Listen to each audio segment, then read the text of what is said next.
Hi, welcome to the universe of first-order RL circuits. In this video, we will give you a practical and interesting example.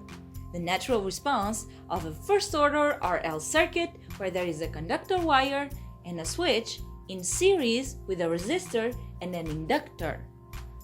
The switch, K, is initially closed, ensuring that the voltage in the inductor, UL, is 0 and its current, IL, remains constant. The inductor has a current I0 at time 0. At that instant, the switch, K, is opened and remains open from that moment on. We want to know what happens to the current and the voltage from that instant onwards, that is, for t equal or greater than 0. In here, you'll find math formulas, some illustrations, and graphs, so you can pause the video whenever you need a little bit more time to let the information sink in. But let's get to the point. The differential equation that describes the behavior of the circuit is as follows. In case you want to remember how to get here, you can watch our introduction video to first-order RL circuits.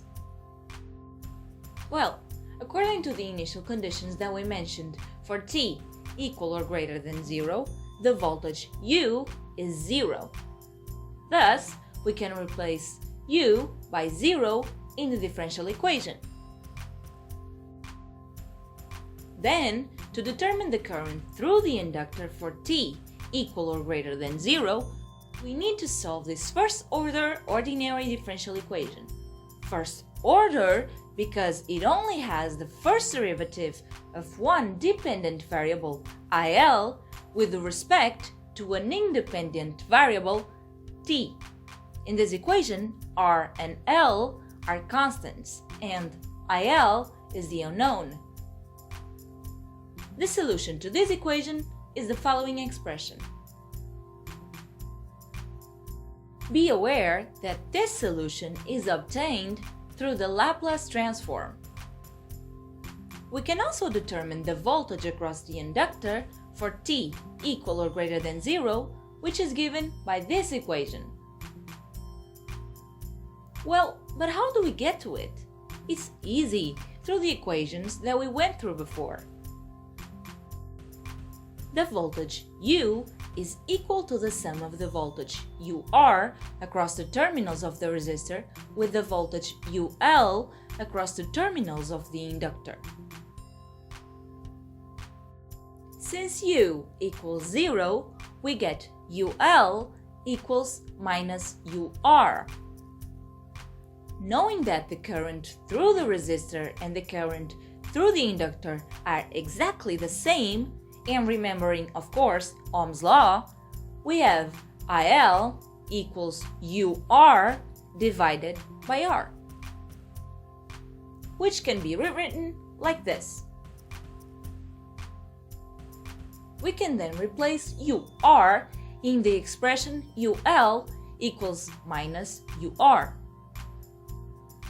Ultimately, by replacing IL with the equation we saw above, this one, we get our final expression, which is this one. Cutting things short, these are the equations that translate the natural response of a first-order RL circuit.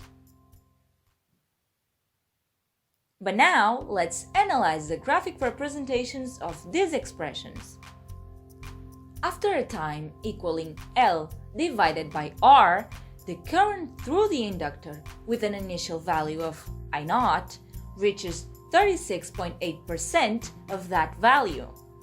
This time period, L divided by R, is called time constant, which is represented by the letter tau. After 3 times that time, that is, after 3 times tau, the current in the inductor reaches 4.9% of I0. And after 5 times tau, it reaches 0.7% of I0. On the other hand, the voltage UL across the inductor behaves in the following way. For the instant t equals tau, the voltage UL reaches minus 36.8% of its initial value minus R times I0. At the instant t equals 3 times tau, UL reaches minus 4.9% of its initial value. And at the instant t equals 5 times tau, UL reaches minus 0.7% of its initial value. In conclusion, we can see that the initial value of IL of 0 equals I0, and the initial value of UL of 0 equals minus R times I0. We can also see that as t tends to infinity, the current in the inductor IL approaches its steady state, which is 0. And also that as t tends to infinity, the voltage in the inductor UL approaches its steady state, which is equally 0. This shows that IL and UL only have transient states.